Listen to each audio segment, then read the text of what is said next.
This is MaxAnimate Radio 1 with Politics Daily.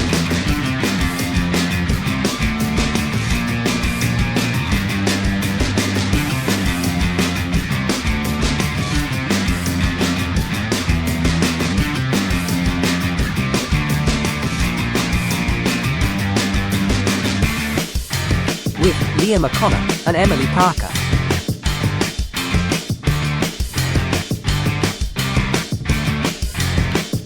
All right, welcome back to Politics Daily, everyone. I'm Liam O'Connor, joined as always by the wonderful Emily Parker. Now, unless you've been living under a rock, and frankly I wouldn't blame you if you have, Donald Trump has just thrown a real spanner in the works and announced the termination of, and let me get the quote right, all trade negotiations with Canada. Huge news overnight, Emily. Absolutely massive. I mean, this is one of those moments where you just stare at your phone and think, did he actually say that? Canadian officials were predictably blindsided, some almost speechless in their initial statements. And economists on both sides of the border are just scrambling to figure out what this all means for, well, everything. I have to say it felt strangely familiar to covering those late-night Brexit curveballs. Not quite the same stakes, but that same sense of chaos. I think you nailed it with chaos, Emily. I mean, it's not only the markets reacting, it's regular people. Quick reminder for everyone, this all came down not because of some secret trade clause, but because of a TV advert. We'll get to that in a minute. Still, I mean, cancelling talks? That's not exactly business as usual, is it? Definitely not, and you could tell from the Canadian side especially, a real sense of disbelief mixed with genuine frustration. A few officials just looked outright exasperated in their pressers. No one saw it coming. Not really. Not over an advert. So let's talk about this advert, because that's the trigger, isn't it? It ran in Ontario and, bit bizarrely, involved former US President Ronald Reagan. The ad had him, or at least his voice and image, speaking out against tariffs. It argued pretty bluntly that tariffs cause job losses, cause trade wars, and basically hurt everyone. But here's where it gets tricky. The Ronald Reagan Foundation says, hang on, that wasn't with our permission, and they're now actually talking about legal action for using Reagan's image out of context. Yeah, and that's a sticky one. You see, there's kind of this unwritten rule in politics.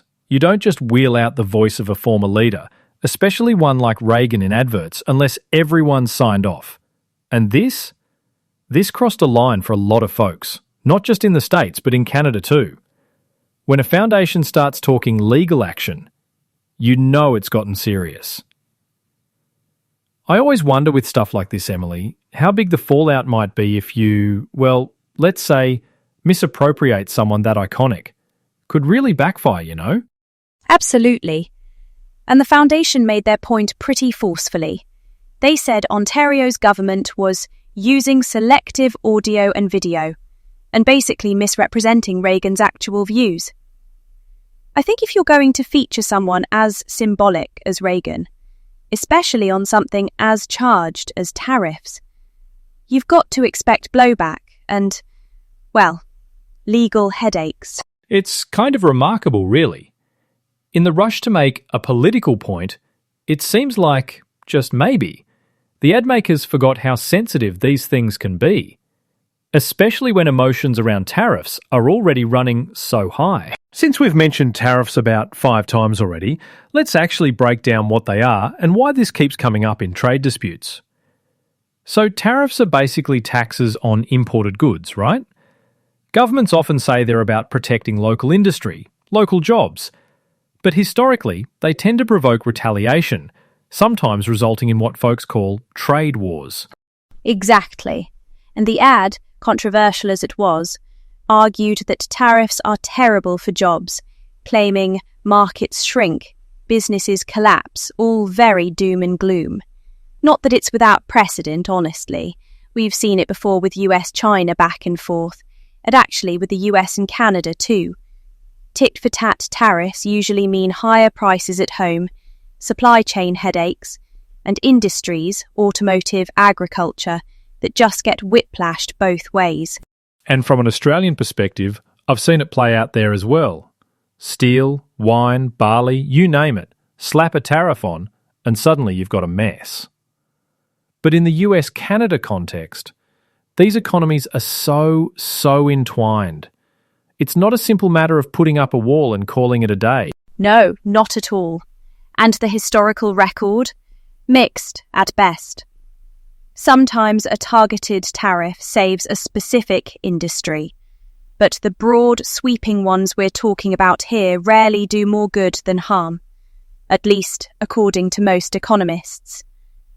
Which is probably why the advert struck a nerve. Now, bringing it back to the present, let's talk about the Canadian response, specifically Prime Minister Mark Carney. He came into office basically promising he'd stand up to Trump, but he's been, well, diplomatic to a fault. Just days ago, he was joking with Trump, nudging him for a bet on the World Series, Blue Jays versus the Dodgers, if memory serves. It seemed very cordial, almost chummy. Exactly. It's a bit of a whiplash, right? There's that old saying about how you can tell a lot about a leader by how they act in a crisis. Carney's in a tough spot. He needs the US for obvious reasons, but he can't be seen backing down every time the White House throws a tantrum. Those recent diplomatic gestures, bets over baseball, they're nice, but it's the unpredictable stuff, like this abrupt cancellation, that really puts his strategy to the test. And I think it caught Carney genuinely off guard. I mean, you're shaking hands, making jokes 1 minute, then, bam, a Twitter post completely changes everything. Very 2020s diplomacy, isn't it? Yeah, blink and the game's changed. He's got to walk that tightrope, maintaining open channels, but also showing he can push back, even when it feels impossible. So, what's really at stake? Well, let's talk numbers. 75% of Canada's exports go straight to the US, which is around $3.6 billion a day crossing that border. That's not a typo. It's massive. It's huge. And it's not just abstract statistics. We're talking real stuff. Cars, food, lumber, tech, you name it.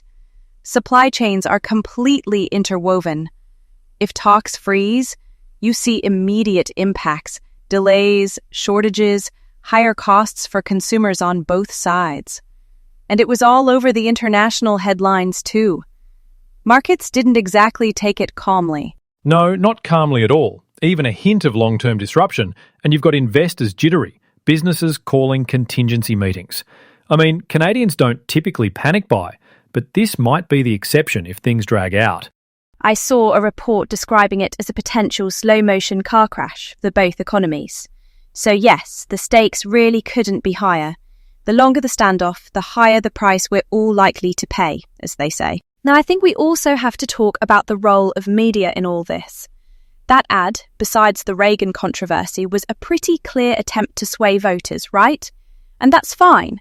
But when you use actual historical figures, especially out of context, it can cross a line.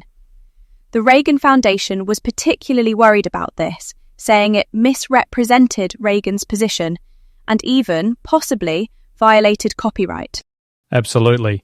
And not to sound glib, but it's not just a North American thing. Australia's dealt with this too.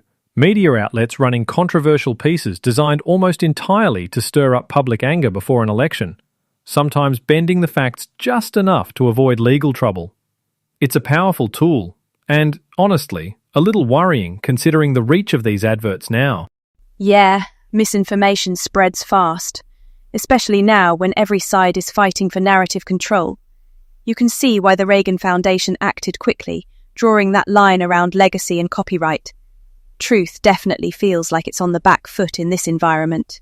And regardless of intent, the damage can be done before anyone's had a chance to fact-check it. In the end, it just muddies the waters further and makes finding real consensus that much harder. So the big question, Emily, is, was this the right move for Trump? Some might argue it was a justified response. Canada crossed a line with the advert, so the US draws a clear boundary. Others will say it's a wild, disproportionate overreaction that throws away years of careful economic partnership. I'm not sure the answer is clear-cut. No, it's really not. And you've got plenty of experts warning this could have long-term consequences, not just for trade, but for the whole relationship between the US and Canada. Personally, I think history tells us that closing doors tends to do more harm than good. But I understand why some folks see it as a matter of respect, of drawing a line in the sand. The context, the climate we're in, it all feels so combustible. I agree, and it'll be fascinating to see how this all plays out. Whether Carney's diplomacy wins out, or whether Trump sticks to his guns long term. It's anyone's guess. If there's one thing we know for sure, it's that US-Canada relations are in for, let's call it, a bumpy ride. Yeah, we'll be watching every twist and turn. And on that note, thanks for joining us on another whirlwind episode of Politics Daily. Liam, always a pleasure. Thanks, Emily, and thank you to everyone listening. We'll be back soon with, well, whatever next week throws at us. Take care, and goodbye for now. See you next time.